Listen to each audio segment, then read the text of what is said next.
कफ होतोय शरीरामध्ये म्हणजे पहिलं तर तुम्हाला काहीतरी श्वसन संस्थेशी संबंधित तुम्हाला जंतू संसर्ग झालेला आहे हे समजून घेतलं पाहिजे.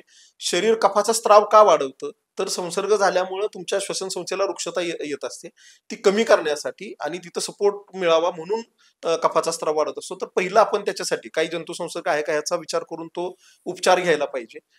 कफ झाला असेल तर गोड खाण्याचं, केळ खाण्याचं, केळी, पेरू, सीताफळ ही फळं खाण्याचं आपण टाळलं पाहिजे, कारण याच्यामुळं तुम्हाला कफ आणखी वाढू शकतो शरीरामध्ये. तर या गोष्टी खाण्यातनं टाळल्या पाहिजेत. आणि जनरली आपण म्हणतो तसं थोडं आपण काय मिठाच्या पाण्याच्या गुळण्या करणं वगैरे असा प्रकार करू शकतो.